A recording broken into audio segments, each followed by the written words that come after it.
It's time to talk oil, gas, and energy in the Permian Basin with your host, Mickey Cargile.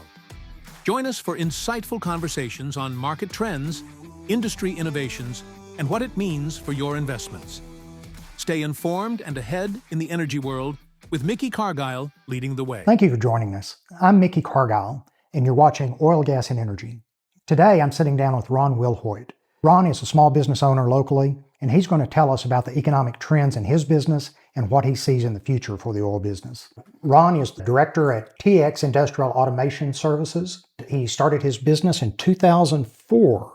So as I count it, that's 21 years ago. Yes, sir. Whatever made you start a business in Midland? Well, that was something that had been planned for a while, and opportunity came up and decided to jump into it. And what was your background before you started the business? Valve manufacturing. Did that for 6 years and worked for a couple of reps in the area, and participated a lot in development of valves for the secondary and tertiary recovery projects that were coming into play at that time. Well, Ron, your story is a wonderful story. Whenever we look at the oil business, and particularly in the Permian Basin, it's really a hotbed for small business. It's really a place where American capitalism is on full display. And it's wonderful that companies, small companies the size of mine, the size of yours, can prosper in this area side by side with companies like Chevron and the larger companies that employ thousands of people. But they all need us, and we all need them. Absolutely. So tell me about your business. We participate in the midstream market and primarily in the liquids market. So NGLs, crude oil, transportation, storage. So we'll go in and automate existing valves in the field. Maybe we need upgrades in particular areas, and so we'll go out and evaluate those situations and make recommendations and automate valves and put in control valves for level or flow control as such. So midstream is the process of getting the oil from the well en route to the refinery. Is that correct? Correct. And without valves, you can't work on the pipelines. That's correct. Can't protect the people, can't control pressures and such. Right. And that's very important in the business to regulate the flow of oil and to protect the people as well. What separates your business from your competitors? We're very fast acting. In other words, we can do a quick turnaround on a small job and put forth a lot of effort and time rather than just selling a commodity and handing it to the customer and letting them try to deal with it after the fact. We stay with them start from engineering all the way to completion. We specialize. So instead of having maybe 20,000 products, we focus on 8 or 10.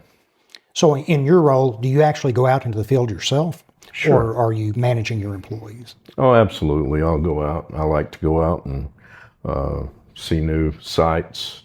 And over the years, we've seen, upgrades at the same facility. Sometimes maybe they've had upgrades 20 years ago, and it's time to upgrade again. Well, in the sales and service business, I would think that you have your finger on the heartbeat of current oil production and drilling, the business itself. What are you seeing as a trend currently in the business? With the oil prices going down, it's been a little tough.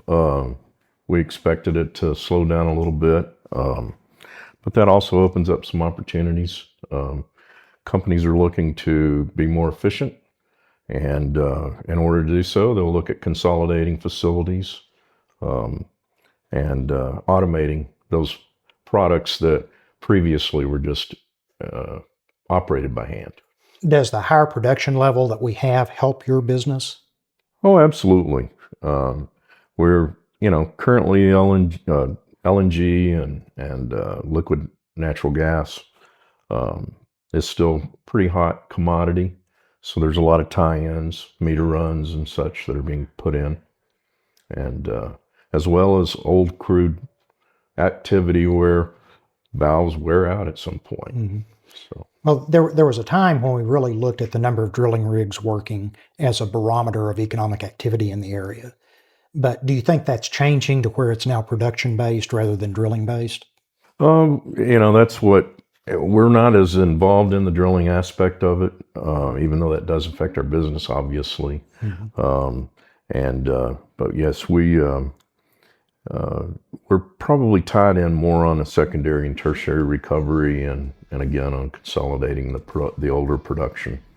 As it matures, there will be more activity as well as CO2 when the price comes back. And stay with us. We'll be back in a few minutes to talk more with Ron about the local economy and some of the forecasts that we have about oil and the price, how it affects local companies.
The West Texas plains stretched endlessly, silent under the relentless sun. To most, it was barren land, impossible to tame. But in 1919, Rupert P. Ricker saw potential. Ricker was a University of Texas graduate, Reagan County lawyer, and World War I veteran who took advantage of a 1917 law that allowed the leasing of state land for oil exploration. He and 4 associates made preliminary applications on 431,360 acres owned by the University of Texas in Reagan, Upton, Irion, and Crockett counties. A filing fee of $43,136 was due the General Land Office in 30 days. Ricker intended to promote the land deal in Fort Worth and sell enough leases to pay the filing fee, but when he found no interest in his land deal as the 30-day deadline neared, he sold his ideas, maps, and preliminary leases for $2,500 to an old Army friend from El Paso, Frank T. Pickrell. Pickrell and his partner, Haman Krupp, a prosperous El Paso merchant, had no better luck promoting the acreage than had Ricker. Not wanting to lose their investment, but still hoping to promote the leases, Pickrell and Krupp decided to develop the acreage themselves. Krupp borrowed the money to cover the filing fee. He and his New York friends incorporated as Texan Oil and Land Company to raise capital, but the company stock sold too slowly to fund drilling on the acreage. Pickrell then persuaded the board of directors to approve a sales promotion for certificates of interest in a 16-section block of leases called Group Number 1. Investors paid $200 each for a .0004882 interest in the group, and Texan Oil raised more than $100,000 from the promotion and used some of the capital to make rental payments and to buy used drilling equipment. The first oil test on Group Number 1 acreage was called Santa Rita Number 1, named for the saint of the impossible. The well was spudded on January 8, 1921, just before the 30-day deadline. Pickrell, who had no experience in oil, considered himself lucky to have hired an experienced driller, Carl Cromwell, for $15 a day. and stock in the company. Cromwell moved his family to the lonely drilling site beside the tracks of the Orient Railroad. For 646 days, the cable tool rig pounded, and the two-man crew baled the hole. They averaged only 4.7 feet a day. Late on May 27, 1923, the bit drilled into the dolomitic sands called Big Lime, just above the 3,050-foot level. Cromwell shut down the well when he saw gas bubbles escaping from the casing head. The driller and his tool dresser, D. Lachlan, were convinced they had an oil well and left the site to lease surrounding mineral acreage while the discovery was yet unknown. Early on May 28th, with no further drilling, the Santa Rita roared to life, sprayed oil over the top of the derrick, and covered a 250-yard area around the site. The well attracted the attention of area residents and scouts from major oil companies, and Pickrell eventually enlisted the aid of independent oilman Mike Benedum to test the extent of his field. Benedum's efforts proved that the area was indeed rich in oil, and that Santa Rita No. 1 was just a small beginning for the men who promoted it, for the University of Texas, and for other oil-rich areas of the Permian Basin. In 1940, under the leadership of the Texas State Historical Association, the Santa Rita rig was moved from its original site to the University of Texas campus in Austin. Its presence commemorates a time of transformation for both the University of Texas and Texas A&M University, which shared in the university's land royalties. In 1990, after almost 67 years of production, the Santa Rita No. 1 was finally plugged. Oh, and I know some of you are wondering, did Rupert Ricker make anything out of the Santa Rita deal in the end? No, Rupert Ricker did not get money back directly from the Santa Rita well itself, because he had already sold his leases to Frank Pickrell and his partner, Hayman Krupp, for a flat fee of $2,500 before the well was drilled. While Ricker missed out on the immense wealth generated by the discovery, he continued in the oil business in subsequent years through other partnerships and enterprises.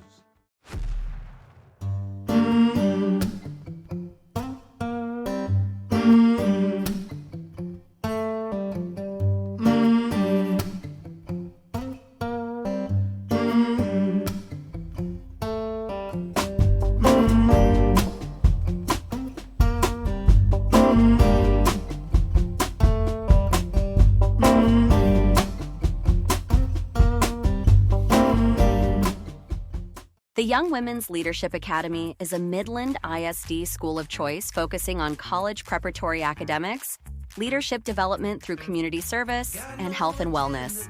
Learn more now.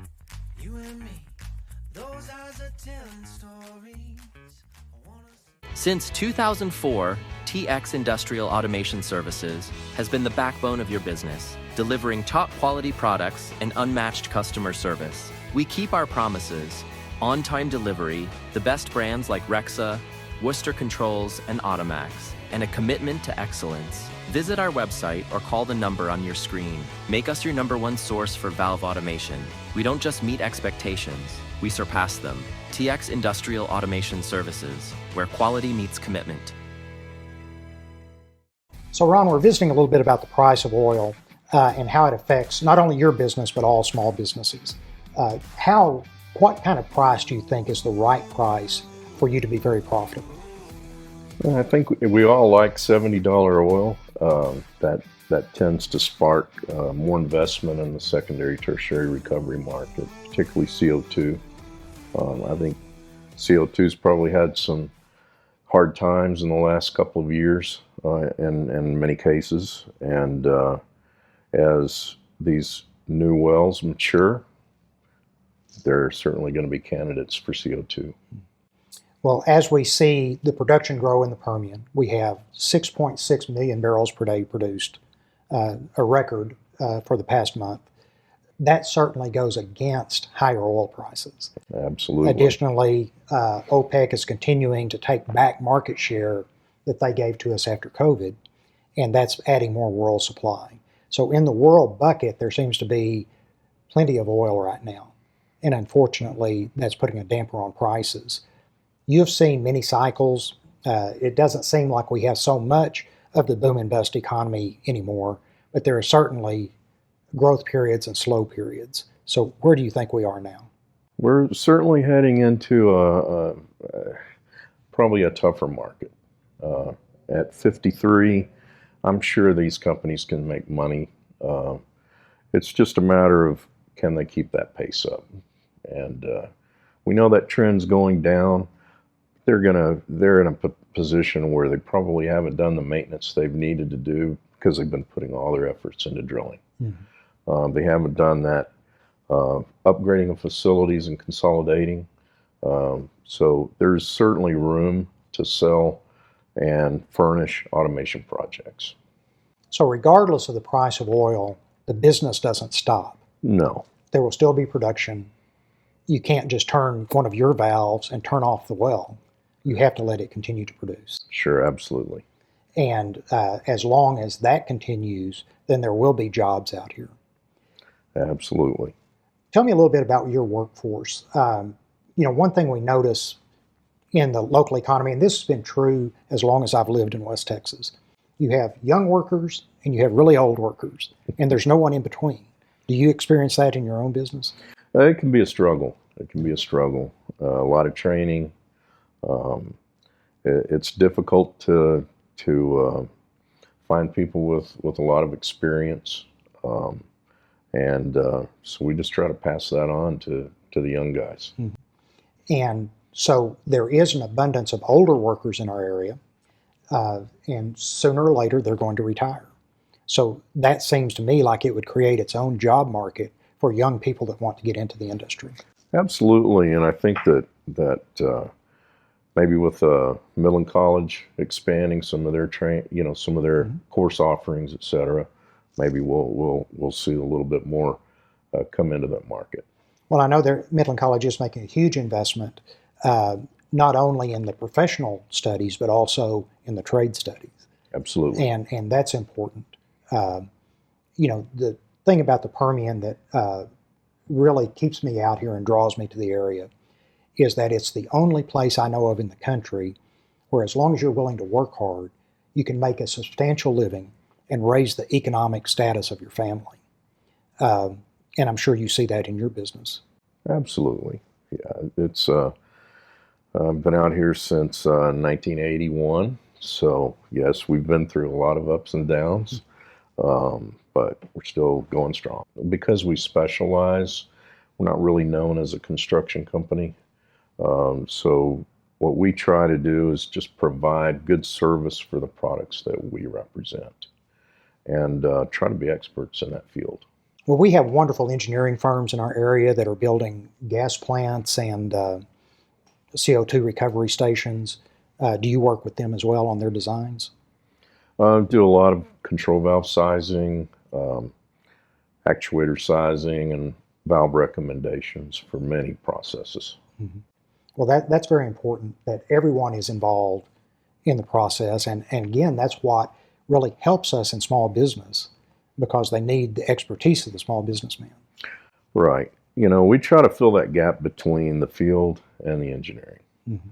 And try to make good recommendations and have a broad enough offering where we're not pushing a particular product per se, but maybe the best solution for that application. So Ron, we've seen so many small businesses sell out to private equity firms or to merge with larger companies. Is that something that's in your future? Not at this time, no. I mean, we hope to stay small and keep that. Even if we grow into more than one site, we want to have that response that we have now, which is someone that can go see the client, go to the field and see the facilities, be close to the client and understand their needs and provide what will work for them. Operate out of Midland, is that correct? Yes, sir. And your service area is how big? Pretty large. We cover eastern Mexico, West Texas, and the Panhandle. As we talk about our sponsor, Chevron, I'm sure they appreciate you buying their gasoline to put all those miles on your truck. Yes, sir. So we visited a little bit about oil price. What do you think is going to happen with oil prices? I mean, I'm hoping that this drop in oil price is going to boost our overall economy. You know, bring in more factories to the United States, give us some more offering other than, you know, products from China and India.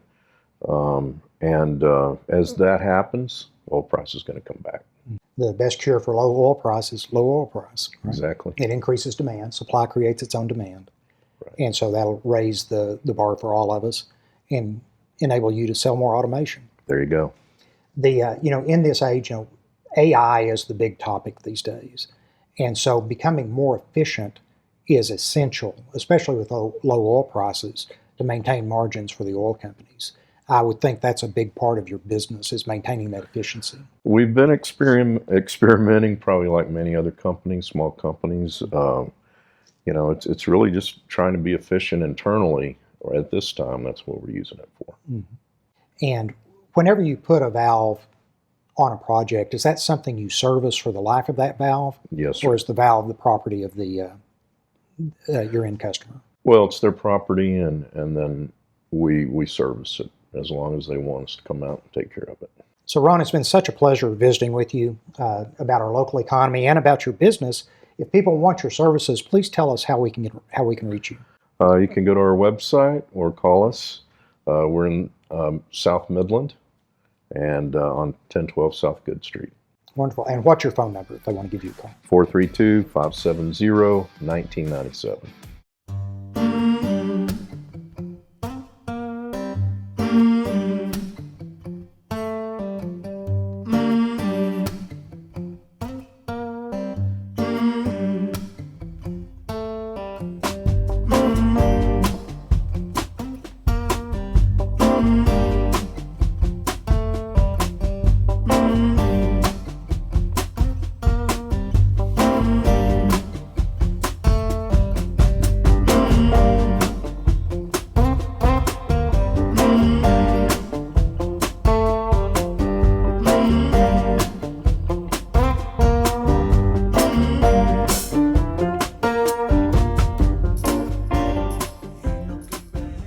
Selling or investing, real estate is a major life decision. The agency, Carey Payne James Real Estate Team, delivers heart, strategy, and over 100 years of combined experience. Every detail, from expert staging to professional photography, is handled with care. Led by the trusted and compassionate Carey Payne James, this top-producing Midland team is known for making real estate seamless, rewarding, and even enjoyable. Learn more at the agency kpj.com. Golf Headquarters Midland, staffed by real players with decades of experience. Get expert fittings, same-day repairs, and lessons from former pros. Recognized by Golf Digest as a top 100 club fitter.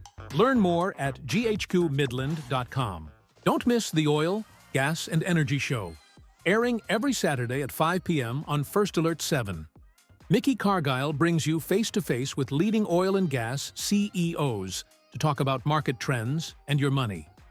From exploration and production to renewables and sustainability, plus the latest on policies and regulations.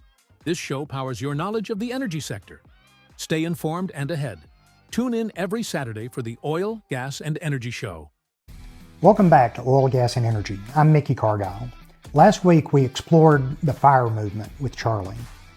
Financial independence, retire early. So it's something that's very important to millennials and Gen Zers.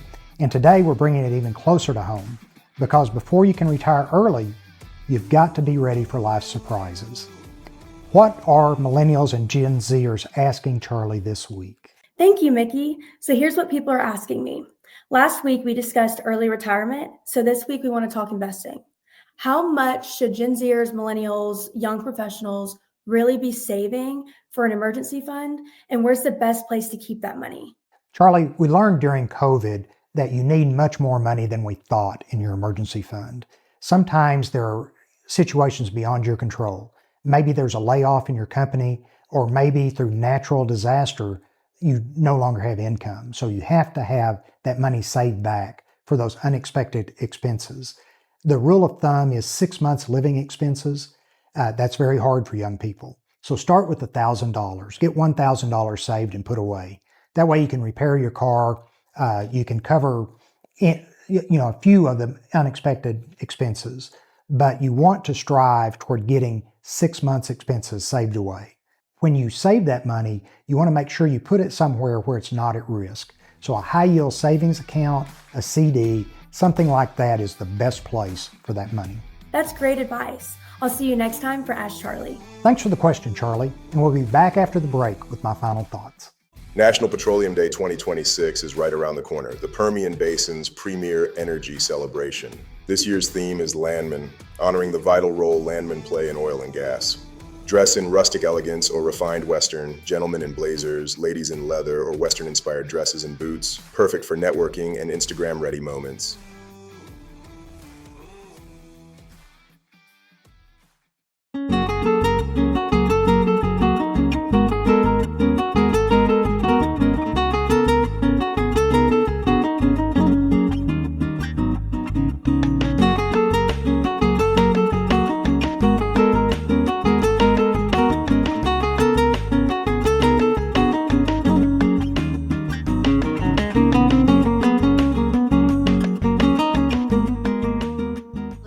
Perfect home in Midland? The agency's Carrie Payne James real estate team delivers unmatched service, deep market knowledge, and genuine passion. Licensed since 2008, lifelong Midlander, Carrie blends 15-plus years of expertise in buyer representation, investments, and corporate relocations.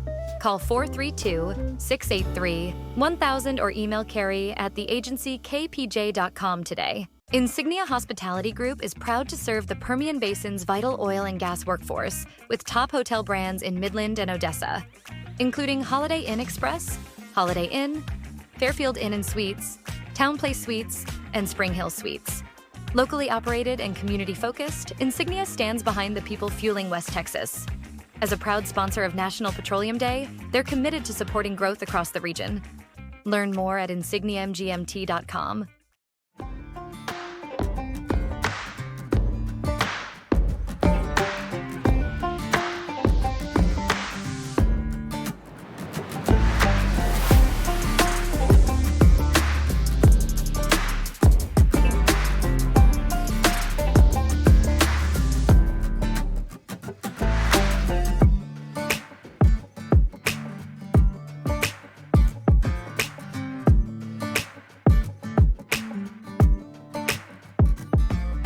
As we close out today's show, I want to thank Ron for being a guest. Seeing small business people operating in this area really is inspirational to me. You know, the Permian Basin is a laboratory for capitalism in the United States. Here, small business owners can get in and have a good piece of the pie with some very big players and actually provide services and expertise that allows them to make profit and employ people. That's not available everywhere in the country. So I'm very proud to be a member of the Permian Basin and to be a small business owner here contributing to the economy. Now we'll be back next week. Please join us on Oil, Gas, and Energy. Texas Oil, Gas, Energy.